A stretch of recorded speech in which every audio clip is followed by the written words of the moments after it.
مہمان گرامی خوش آمدید۔ آج کی شام غزل کبھی بھی ممکن نہیں ہوتی۔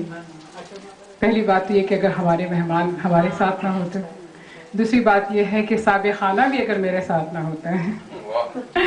دونوں صورتوں میں دونوں کی مشکور ہوں، دونوں کی شکر گزار ہوں کہ انہوں نے اس محفل کو یادگار بنانے میں میرا ساتھ دیا۔ اگر میں یہ کہوں کہ اس شام غزل کا مجھے انتظار ایک عمر سے تھا تو شاید اس بات کو سب غلو اور جھوٹ میں رکھیں، لیکن میں اس عمر کی بات نہیں کر رہی ہوں جس کو ہم طبعی عمر کہتے ہیں۔ میں اس فکری اور شعوری عمر کی بات کر رہی ہوں جس میں یہ فکر ظہور ہوتی ہے۔ اور اس محفل کی آغاز میں میری یہ خوش قسمتی ہے کہ آج جناب صفدر حمدانی صاحب اس محفل کی صدارت کر رہے ہیں، اور ہمارے مہمان خصوصی جناب سبطین حسنی ہوں گے، اور اس محفل کے دوسرے دور میں ہمارے میر مشاعرہ جناب ڈاکٹر شبیر حیدر صاحب ہوں گے، اور انشاءاللہ یہ محفل جو اس طرح سے شروع ہوئی ہے یہ آگے بڑھتی جائے گی۔ اور اگر میں یہ کہوں کہ اس محفل کا آغاز سارے اقرار جو مخفی اور جو ظاہری ہوتے ہیں ان سب سے ہوا ہے تو شاید آپ سب کو حیرت ہوگی۔ حیرت اس سلسلے میں کہ میں سب سے زیادہ شکر گزار ہوں بھائی سید ظفر حسین کی، جنہوں نے آج سے کوئی 13 سال پہلے مجھے اردو کے ہجر سے بچایا تھا۔ یہ بہت بڑا ایک احسان ہے کہ انہوں نے نہ صرف مجھ کو اردو اخبار کا بتایا، اردو مشاعروں کا بتایا، اردو اسٹیشن جو SBS براڈکاسٹ کرتا تھا اس پروگرام کا بھی انہوں نے مجھے بتایا، اور اس شکر گزاری کے ساتھ ایک شکر جو ہے اس وقت بھی شامل ہوا جب انہوں نے مجھے بتایا کہ جناب صفدر حمدانی صاحب مشاعرے میں آ رہے ہیں جو پچھلے سال سن 2007 میں ہوا تھا، اور اس کی کوریج میں نے اور زاہد نے مل کر اپنے ریڈیو پہ کی تھی۔ اور اس وقت میرا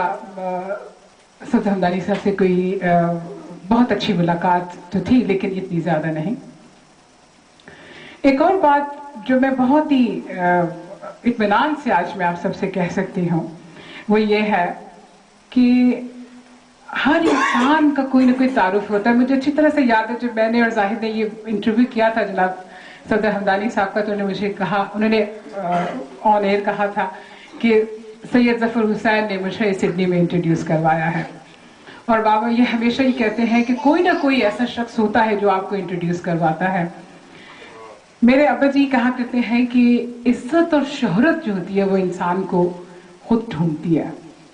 اور وہ منجانب اللہ ہوتی ہے، وہ کوئی کسی کو دے نہیں سکتا،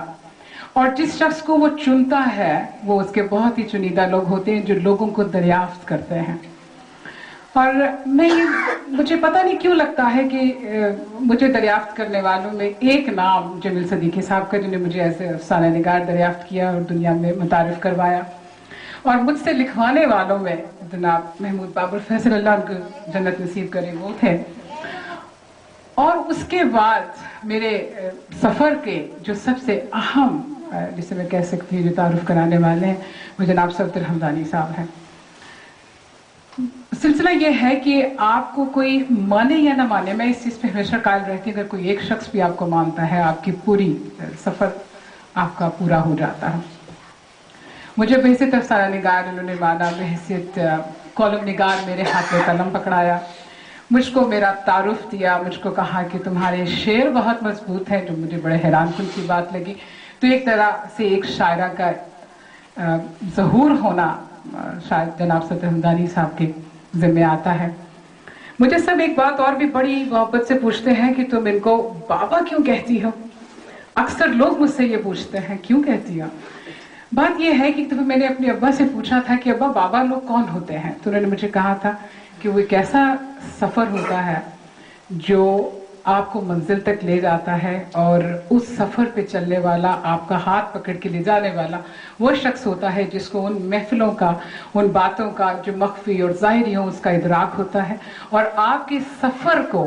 وہ آدھے سے بھی کم کر دیتا ہے۔ ایسے لوگ ہوتے ہیں وہ۔ مجھے آپ سب کے سامنے یہ اقرار کرنے میں کوئی اعتراض نہیں ہے کہ جناب